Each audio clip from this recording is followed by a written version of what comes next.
Hi there, and welcome everybody to this is Ibrox immediate post-match reaction, where Rangers defeated Kilmarnock 2-0 in a game that I've been up since about 7 o'clock waiting for.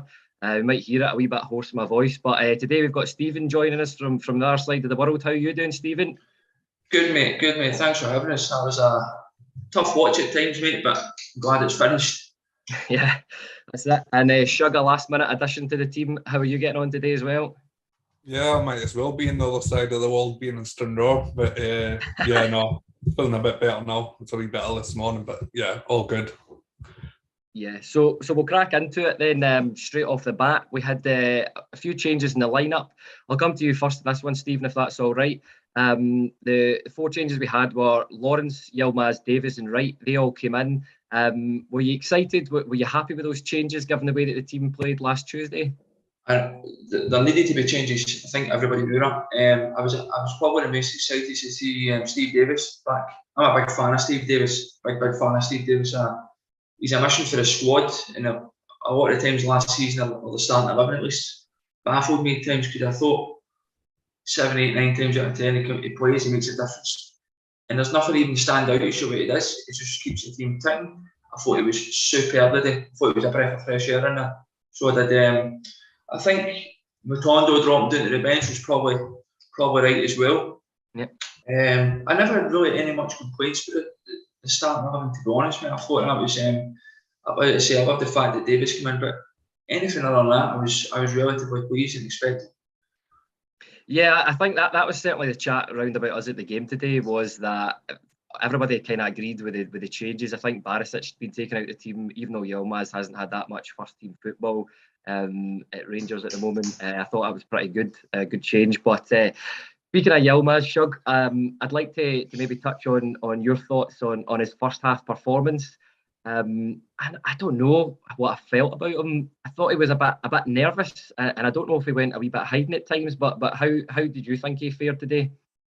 Yeah, no, it's definitely nerves about his game. Yeah, it's what's probably be expected. I mean, he doesn't speak English going by his interview on Rangers TV, and knew the squad, knew our style of play and everything like that.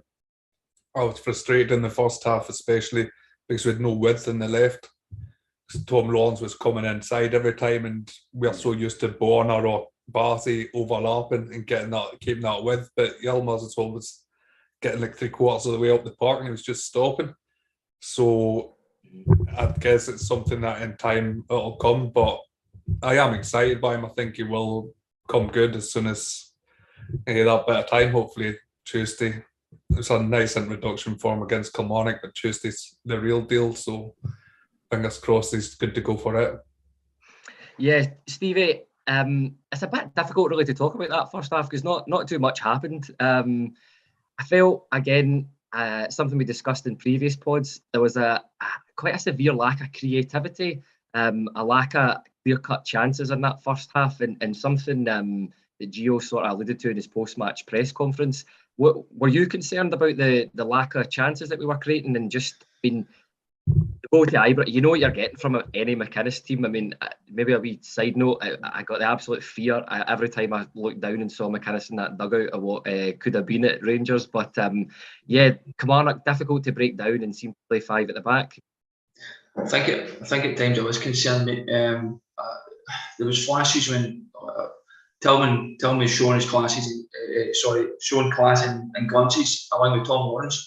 What I like about Tom Lawrence, mate, is that he gives you a simple drop on the shoulder, and he just finds a yard of space at the edge of the box all the time, and he has a few things. Yeah. You know, I think he's going to be worth 5 or 6 goals just with that alone this season. I just love how we can find that yard of space with a simple drop on the shoulder. Tillman just looked a class above everybody in the pitch at times in the first half. His touches, his movement, everything about him looked amazing. And just touching on Yilmaz as well, I agree with Shug. I thought he looked very, very nervous. I think you need to look past, if you look past the football player and you just remember he's a 21-year-old, he's a boy, you know what I mean, he's a kid. Yeah. He just came, he's playing in front of 50,000, his first game in a new country, a new team. So I think he'll be glad to get that game earned on me and get that one under his belt, to be honest. Like I say, apart from Tillman and Lawrence, creativity-wise, I didn't see where it was going to come from. I think Čolak, again, was starved of service to a certain degree, but I think when you play for a team like Rangers, that excuse is only going to wash for so long before you're expected, all right, if nothing's happening for you, you go and make something happen. Do you know what I mean? I think he's got another few games before the fans really started turning on him properly. Although, albeit he struck his goal well, didn't finish, but I think he's probably guilty of expecting, just waiting for something to happen at times, and I think he should be a bit more proactive. Yeah, we'll stick with the first half, Shug, and just pick up on something that Stevie said there. I thought some of Malik Tillman's touches in that first half were outstanding. Just his ability just to control the ball, just a wee turn, just to take it away, a wee flick. He seems to have a good eye for a pass as well, but it just didn't happen in the final third sometimes. But I'd like to get your thoughts and feelings on Tillman in that first half. I said in the group chat that I would activate it right now. He's close. I would just buy him right now. He looks something special. He also put his foot in as well. A couple of times to get back, got his foot in, won the ball, wasn't scared to go up for a challenge. So he's not even just one of these players that can do the fancy touches but doesn't like the dirty work. He's getting in amongst that as well. I think in games like that, these turns and things are going to become something that are going to make winners games. It's going to create that little bit of space, and he's really exciting. His performance dropped off in the second half. Don't know if it was because Kilmarnock started doubling up on him more, or whether it was he fatigued, but dropped off in the second half. But in the first half, he can show exactly what he can do, and I look forward to seeing more of him. Yeah, 100%. And Stevie, again, something that was quite evident being at the game today, and again, a lot of the guys talking to us round about it was the time wasting from Kilmarnock. Seemed to be about 5 minutes into the game, even their keeper was getting spoken to about the amount of time that he was taking to receive the ball from the ball boys and just going to the other side of the pitch and placing the ball down. I think, I can't quite remember, but was there a couple of bookings in there for time wasting, or did he just speak to people? You might remember better seeing it from the TV, Stevie. I think the second half, eventually you get a card out for it. I remember specifically in the first half, I think it was a free kick for offside or something, and the Kilmarnock goalkeeper was going to take it, but the defender kicked the ball out of the park. Yeah. And he got spoken to for it. Honestly, I think it's getting worse. I think the first time I noticed it last week at Livingston was like 16 minutes, goalkeeper doing his usual, dragging the heels, and I know we've got to learn to expect it to a certain degree, but it's just the referees really need to clamp down on it. It's getting beyond the joke now. The day, I don't know why it takes so long for the cards to come out. Why does it need to be a first and a second one? Just get it done right away and make an example of them. I watched the pod yesterday, I think it was, with the boys talking to the guy for the Kilmarnock podcast. Yeah. And he was saying the man he was worried about was the referee. I think the man he should have been worried about was Derek McInnes, because I don't know how they could sit through that. I don't know how the Kilmarnock fans can sit in that stadium and sit and watch that happen. I mean, even the players, how can they enjoy going to work? Is that a craft? Is it just to sit there and just sit there, 11 men behind the ball and stifle the game like that? It was only a few short years ago. God, I don't even want to talk about it, but it was only a few short years ago that Derek McInnes was getting touted as a Rangers manager. Yeah. And this is atrocity serving up. I mean, I get there's a golfing class financially with the clubs and the financial disparity and the size of the clubs. I know that's obvious, but surely you've got to produce something better than that.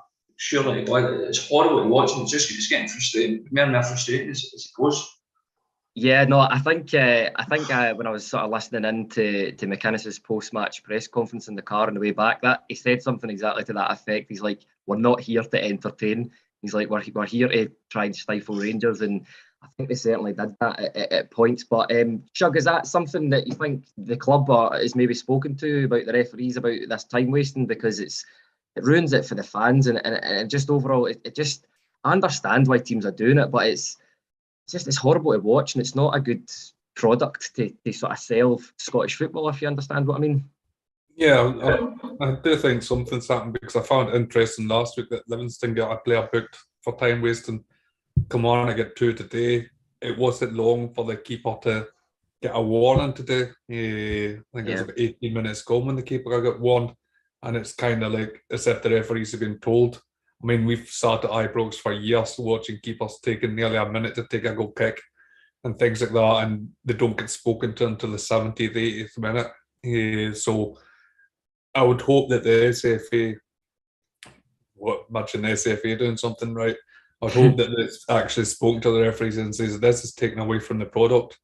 Forget whether you're a Rangers fan or a Celtic fan or anything like that. If you're a neutral watching a game, you don't want to watch a game when the ball's out of play, most of it. You want to see the ball in play. So if they want to sell the product, they need to get these keepers taking goal kicks quicker. They need to make sure players aren't kicking the ball away. Or the new one for me that never gets cracked down on, they pick the ball up and they run away with it. And then they drop it 15 yards from where the foul was and nothing ever happens. And I thought, if you just kick the ball 15 yards, you'll have been booked for it. But they don't seem to. It's like, I'll pick the ball up and run away with it for a bit. So hopefully it's something that referees will clamp down on. Yeah, well, as you both said, it was something I was quite encouraged. At least they seemed to be speaking to the players a bit quicker than normal or last season about it. So hopefully going forward, it doesn't interrupt the game too much. But half time comes and goes. Again, I get everybody round about us not too overly impressed by the performance, shall we say. But I think the team might have had a bit of a rocket at half time, Stevie. They seemed to come out, even in the first sort of few minutes, it seemed to be a lot quicker, a lot snappier. The ball just seemed to be moving to wider, faster. What was your thoughts on the opening 10 minutes before the goal? I think we needed 2 or 3 rockets at half time. Honestly, it was torture, and it's the fact it's only the second week, and I felt as if my patience was down thin. It's where is that attitude at the start? I don't understand. Where is it urgency at the start of the games?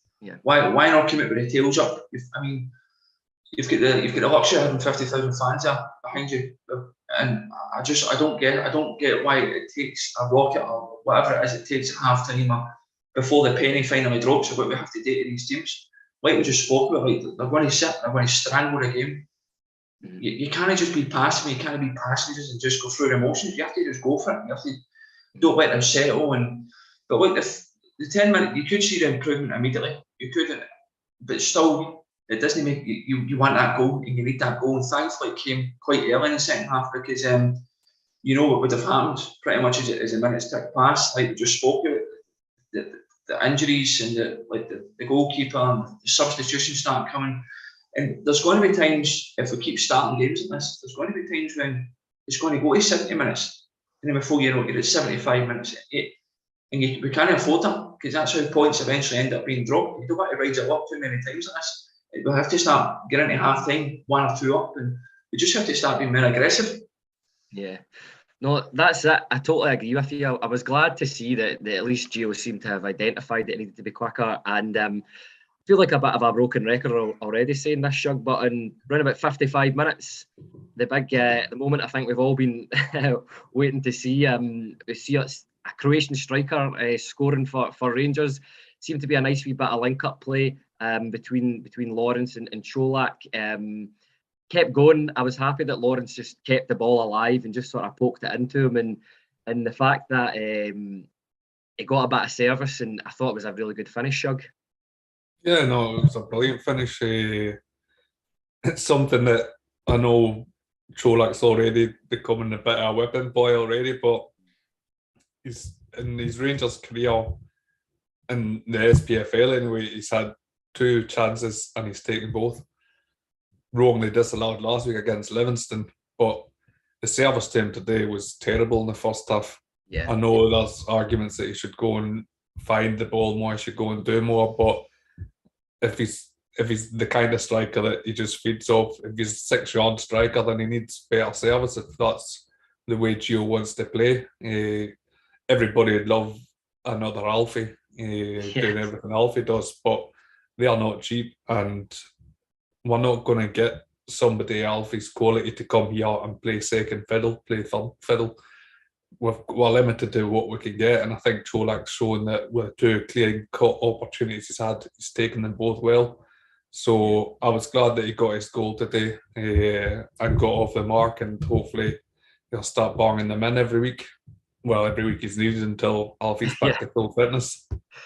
Yeah, that's it, exactly. And Stephen, it's interestingly enough, Craig and myself, when we were walking back from the game, we were talking about, what's the expectations in Čolak? A hefty fee, £1.8 million for a striker, but is it reasonable for us to expect him to be the same as Alfredo Morelos? Because he seems to be a bit more of an out-and-out striker, if you know what I mean, a wee bit more of a poacher and stuff like that. But what did you think of his goal and his overall play in that second half?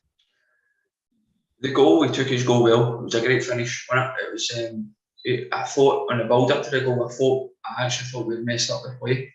Yeah. I think it was actually him that outstretched his leg and put it to Lawrence, and Lawrence fed it back into him. I thought the chance was gone for a second there, but look, he's took it well. And like I said at the start, I think there's a lot of sympathy for him just now, because you can see that he isn't getting the service. It's not quite clicking yet. But I think I'd be really concerned if this was like November, December, and this was still happening, and this was still the case, and still the same. I think there needs to be a bit realistic. The fans need to be a bit more realistic and just give him that extra few games it needs. I actually felt today as well. I don't know if anybody else picked up on this, but it looked to me like he kept getting caught offside. I thought it was about 5 or 6 times he wasn't watching his line as well, and I was actually getting frustrated with that more than anything else. But listen, see if he plays like that every week and he pops up with a goal, then it doesn't matter, does it? I mean, he scored that first and popped the ball away, but I don't think it's fair to compare him to Alfredo either. Two totally different players, two completely different players. And Alfredo's an expert at coming and taking the ball and making himself and laying it off. But it's still early doors, mate. I mean, we're talking the second game. Yeah, but like I say, come September, October, November, we could be looking at a totally different player. Yeah, I think you've absolutely hit the nail on the head there. I think a lot of people are expecting him to come in and be an Alfredo Morelos when he's clearly not been brought into the squad for that. He's a second choice striker. It's just Alfredo's out injured at the moment, so he's up front. We'll stick with you on this one, Stevie. Something at the game which seemed like an absolute blatant penalty. I think the ball came in and it sort of hit off one of the Kelly players' arms, especially from where we were sitting in the club deck. It looked obvious. I think 50,000 people in Ibrox could see that looked like a penalty, especially given that Clancy a couple of times in the game gave handballs, which seemed more difficult to spot than that. Was it as obvious a penalty as it looked in the ground? Stonewall penalty, easy penalty. Like I said there, I don't know if I seen the replay, and it's not even a difficult one. It's a straightforward, right, the rule book penalty. But I don't know if the referees, I don't know if his vision was obscured in any way by a player or something like that.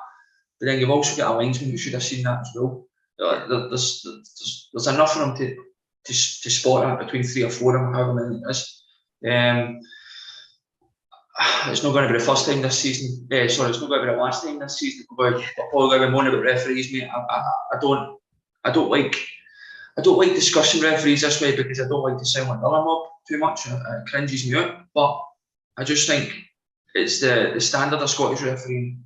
I don't buy into the conspiracy nonsense, but it's just the actual standard. It's bad, and I don't think Kevin Clancy was too popular among Rangers fans anyway before the day. Yeah. I don't think he's done himself any favours on that one. Yeah, I totally agree. It's just, it would have been interesting to see what the decision would have been given if VAR was in play, but that's another.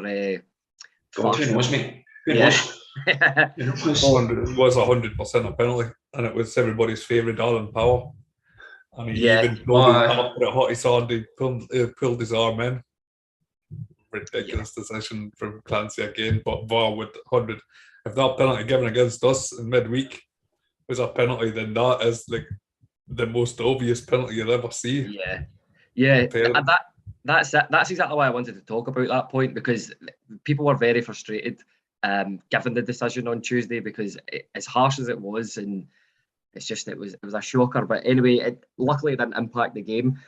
Shug, the next point I'd like to come on to is talking about some of the subs that sort of came on round about the 65-minute mark. I might even argue there was a bigger cheer than this for the goal. We saw Matondo coming on, we saw Barisic coming on, but the moment I think a lot of Rangers fans have been waiting for, we saw Alfie coming on. Other than the goal, I mean, how do you think he fared on the pitch, and were you just glad to see the new blonde bombshell up front for us? I'm delighted to see him back.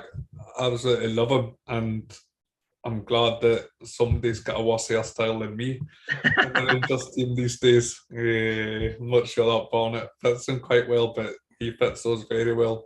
Absolutely delighted to see him back, as keen as ever. And I think last night in the pod we were saying that the players they feared were Tav and Morelos.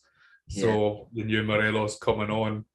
So automatically it puts a different mindset in defenders. They know what they're going to be up against, and it scares them. And just delighted to see him back, and he actually came on sooner than I thought. I thought he'd only get 10-15 minutes, so the fact that he get 25 minutes, he did look knackered, but the fact that he got 25 minutes and he got a goal, absolutely brilliant. It was good management by Gio, because obviously Yilmaz was probably needing replaced, and I think if it had been a straight sub Yilmaz for Barisic, I don't know how well that had went down. So after Barisic's latest performances, but the fact that he brought him on with Alfie, the crowd were obviously up and in a good mood, and the fact that that substitute probably just passed by, just because we're so excited to see him back. So yeah, no, delighted, and he's off and running for the season. Yeah, and again, Stevie, before we sort of come on to the goal, a player I'd maybe like to talk about that I was quite impressed by. It's the first time I've seen him in the flesh, was Ravi Matondo. I thought he looked quite good down that right wing. I don't know if it's just because Scott Wright wasn't really up to much today, but seemed like a real injection of pace, seemed to like to take a man on, was playing sensible passes, and most of all, he tracked back a lot more than I thought he would, and seemed to get his foot in. What were your thoughts on Ravi Matondo today in his performance? I think he's always. It looks to me like he's always going to be the type of player who's going to be quite aggressive. He's going to be quite direct and aggressive. He's attacking. He's just always going to be. But I also believe that there's going to be games where he's going to frustrate the life out of us, and it's just not going to work for him because he looks quite rough around the edges. Yeah, you know, he's still young. Obviously, he's still young. He's a long way off being the finished article, but you can see the potential he's got, how fast he is, and how direct he is. But I thought he'd done well. There, because I know there was a lot of question marks in his performances during the week, rightly so. So I think for him to come on and make the difference that he did, and then he's practically set up Morelos' goal. I think it's, I don't know, I can't remember if it clean through Morelos at the back post, and it took a touch off somebody, I can't remember, but it came for him. So I think he can be happy. He's working. It rounded off the day when I seen when the wee man's at the back post to put that in and make it 2-0. I don't think I've been that excited to see a Colombian Bond in my life, mate. Honestly, God, it's we needed him back. We needed Morelos back. Yeah, 100%. And Shug, what was your thoughts on Morelos today as well? And it was a good wee sort of build up from Matondo. I think he tried to get a cross in, the boy blocked it, but he had another go at it. He kept going, which I really, really liked, and he sort of found him at the back post, and whoever that guy was at the back post scores another one again. Yeah, Matondo's, I think that's what the game was needing today as well. I was frustrated. I felt our side lacked pace. Scott Wright doesn't bring you pace, and obviously Lawrence doesn't bring you pace on the other side, so I felt the game was crying out for some pace and for somebody to run at that Kilmarnock defence. It's great to see him come on and do well. That'll give him confidence. And yeah, like you say, the blood bombshell there at the back post, strikers instinct just to be there. He had the chance earlier, probably from a similar position that Čolak scored from and dragged it wide, probably because he had too much time to think. So we all know Morelos is at his best when he's not got time to think about things. So yeah, it'll be all around good for him and for Matondo, the two of them coming on, being involved in the goal, and I'll fill them both with confidence and look forward to hopefully Tuesday night get big performances from both. Yeah, that was it. You could see how much scoring that goal meant to him as well. He was obviously quite emotional after it, and he was just lapping it up as always from the fans. But look, there's two questions that I'd quite like to get both your thoughts on before we go. The first question, Stevie, is how much do you think we missed Ryan Kent today? You think the team's a bit too much reliant on him, or do you think we've got enough personnel to keep going without him? I think the team is reliant on him, but I think the team are most reliant on Morelos. I think he's the one that we're probably too heavily reliant on, and I don't think it's fair because since he's been at Rangers, he's barely had an injury. Morelos, it's mainly been niggles. This is the biggest spell he's had at the team, and I think it showed. And I hope the club learn from this, because if something like this happens again, we're going to struggle massively. But Brian Kent, for what I gathered, Gio said after the game that he's hopeful he'll be back for Tuesday, which is massive news because Tuesday we need everybody there. I don't know if Morelos is going to be fit enough to start on Tuesday. I don't know how that's, because he looked blown today. He only had 20 minutes. And he looks a wee bit overweight as well, Morelos. Yeah. So, but I would hope that Kent's back. I think we did miss him today, but I think once Tillman and Lawrence get a few more games and get a few more weeks and stuff like that under our belt, I think we could start to. No miss him, but I think we can start to do a bit better without Kent. You know what I mean? But it's just right at this moment in time, at this beginning of the season, while the new players are still trying to settle. I think it's better if he's there. And I think you can tell the difference right now. But down the line, I would like to think once the new boys settled it, we could cope better with them. Yeah, and Shug, I'll fire the exact same question to you. What's your thoughts in Kent's absence at the minute? Are we too reliant on him? And how much are you wanting him back for Tuesday, basically? Yeah, I'd love him back for Tuesday. It'll be a different game, but I think today it shows. I mean, I can be Kent's biggest critic. I'm not going to deny it, but I think today it shows that when Lawrence was coming inside and the other side Ryan was coming inside, it was almost as if it was easy for Kilmarnock to defend. Yep. Whereas when you've got Ryan Kent there, the defender doesn't know if he's coming inside, is he going to go outside? Yeah. I think it just puts more fear into defence. I think Tillman and Lawrence, I think one of them can drop back to play alongside Lundstrom and move the other one into the 10 position when Kent is fit, because it'll open a whole lot more space. And I mean, we saw today how much Tillman could do with no space. So if we had Ryan Kent there and dragging defenders out wide, suddenly it's going to be a field day for Tillman, hopefully. Definitely missed him. And we all know how big a performer Ryan Kent is in a European night. So fingers crossed he'll be back in the starting 11 on Tuesday night, and that'll give the team and the fans a boost before kick-off and give us a chance to really go at them. And I'm sure it's a player that they'll fear. Yeah, 100%. I think every team that we play against must have Ryan Kent is one of our top dangers whenever they do this sort of analytics on it. But Stephen, my last question, somebody we maybe haven't talked too much about in this podcast, but I thought had a really calming, a really quietly good influence throughout the game, and that's Northern Ireland captain Stephen Davis came back into the squad again. What did you think about his performance today, and do you think he's up for possibly starting on Tuesday as well? I thought he was outstanding. Actually, I was watching the first half, and I was actually quietly picking up on it as well.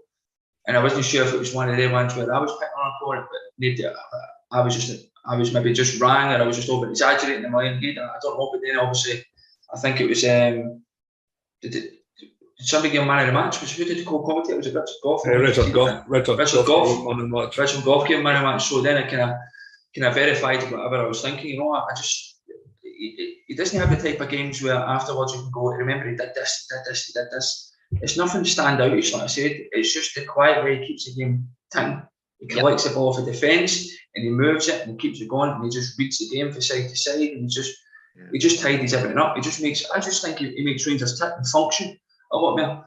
And I would love to start Steve Davis on Tuesday. I think he earned it after the day. I don't see why not, but who knows? I don't know. It's still very early in the season, and I know maybe players like Kamara or Jack were rested today because he had plans for him on Tuesday. I don't know, but I don't think any Rangers fan should fear or grudge Steve Davis a start, whether he's 37, 38, because he's more than capable, mate. He's just his caveat. Listen, can you imagine Steve Davis was 27, 26? How much would he be worth? Yeah. Unbelievable. Yeah, I think that sums up quite nicely there, Shug, what Stevie said in terms of his caveat. It was such a, I don't know, just a measured performance. He never seems to make too many mistakes, and he just seems to know where to pass the ball. He just looks so composed. I mean, what was your thoughts on him against Kilmarnock today? Yeah, well, you know, we've got so many central midfielders, be it Lundstrom, Jack, Kamara. They're all good players, but none of them offer what Stephen Davis does. None of them offer that forward pass. Yeah, they've got legs and they'll track back and they'll tackle and things, but none of them will get their foot on the ball, look up and find a pass. I don't know what we're going to do without him. So I'm hoping Charlie McConnell won it again this year. Yeah. And he'll follow in his footsteps and have that bit, but it's definitely something I think that we can justifiably say that Kamara's not done this season and Jack never done in midweek, and even Lundstrom's not done. They've not come on and made them. Even the simple forward passes, it always seems to be sideways and backwards. Yeah. But Stephen Davis will just collect the ball, look up, and he'll find somebody. His experience is huge as well in there, calming influence and stuff like that. I'm pretty sure that there'll well be nerves within players and playing for the first time in Ibrox in front of 50,000 and still being 0-0 after 50 minutes. There'll be players getting a bit nervous, and he was there to just keep it together and former captain of the club and things like that. So it's great for all the others. But yeah, he's just, yes, caviar, and I'll be surprised if he's not in the side on Tuesday night, because we will need somebody going forward. Yeah, Jack, Kamara, Lundstrom is fine for tough away games, but for games you really need to win, you want a Stephen Davis in there. And fingers crossed he'll be fully fit and ready to go on Tuesday night. Yeah, I actually think that's an excellent point you made there, something that I never even considered as his experience, and especially guys like Yilmaz and Tillman, you know, their first league game at Ibrox.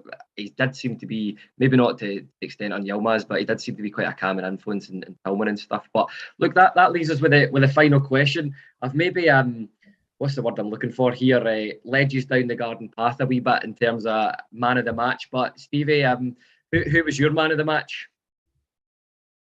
It was Steve Davis. It was Steve Davis for me. Honestly, I was thinking earlier in the second half. I already spotted the first half how good he was, but I thought to myself, Tillman's been excellent this half as well. So we'll see how both of them go in the second half. And I thought Tillman petered out. I think he faded away. I think he'll get there in time though. I think another few games we'll be seeing more dominant second half displays by him as well. But Steve Davis kept on. He just kept ticking along nicely. Just doing all the simple things, making it look easy, calming everybody down. I think what Shut touched on Tuesday. Tuesday's going to be a night for patience. The fans need to be patient, the players need to be patient. There's no point in panicking after 10 minutes if they've not scored. And I think he's a perfect example of a player that the other players should look at and go, like, just keep a calm influence, because Tuesday's going to be pivotal for that type of game. And I think it's perfect for a player like Steve Davis. But Steve Davis was man of the match for the easy. Yeah, I think that's a really good few points you've made there, Stevie. And Shug, your man of the match? Well, I'm not going to go with the sponsors and give it to Connor Goldson. Don't think it did all Grunel, but I don't think Connor Goldson's man of the match. I would love to give it to captain, leader, legend James Tavernier on his 350th appearance for Rangers today. But I'm not going to argue with the greatest captain in my lifetime, Richard Gough, or Stevie, and saying that it was Stevie Davis that was man of the match easily for me. Tillman did play well in the first half, but like Stevie said, petered out in the second half, but Stephen Davis was just a class above again today. So yeah, easy decision today. Yeah, it's hard to disagree with you both there. I'm the exact same. I think Davis, in person, he just looked like the best player on the pitch, and think Tillman was a close second. It was funny to hear the collective at Ibrox when Goldson did get read out as man of the match, but there we go. But listen, thanks for joining us today, guys. It's been an absolute pleasure. Thanks to everybody that's watching and listening as well. Remember, we'll have our live bulletin at 8 o'clock tomorrow night. I believe that's Craig that's hosting that one. Then as per, we've got the Monday, Wednesday and the Friday bulletins all going out at 7. And yeah, look forward to a Champions League qualifying game on Tuesday where hopefully Rangers can overcome a 2-0 deficit. And we look forward to seeing you then. Take care, everybody, and bye.